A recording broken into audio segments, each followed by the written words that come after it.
So ito na yung garden ngayon. Malalaki na yung mga halaman natin dito. Yan yung mga cucumber or pepino. Yan sila. Meron din dito. Yan, may mga bunga na nga yung iba. Tapos ito ay yung parang herbs corner lang, may lit lang siya. Dinagdagan ko ng mga flowers ganyan. Tapos ito yung onions. Malalaki na rin yung mga onions. Ito yung carrots na itinanim ko recently. I think tinanim ko ito last month. Maliliit pa sila. Yan. And of course, kailangan ko ng flowers sa garden. Yan. Yan sila.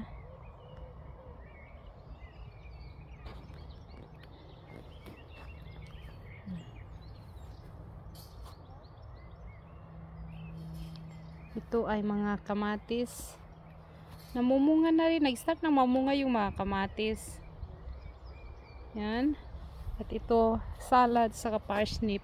Ito guys ay mga carrots na itinanim ko nung winter. Ang gaganda nila. Malaki pati. Yan sila. Tapos yung mais. Namumulaklak na yung mga mais. Yan, tingnan nyo. Mulak na yung mais. Saka yung mga beans, start na ring mamulaklak. Yan.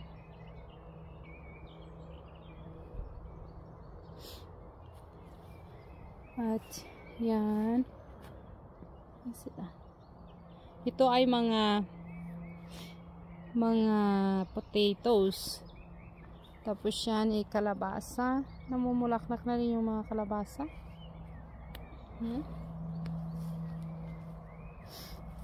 Meron akong mga leek and onions dito.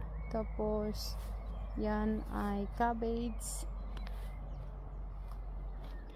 Saka doon sa kabila doon ay mga garlic. At yan red beets nandyan sa corner na yan.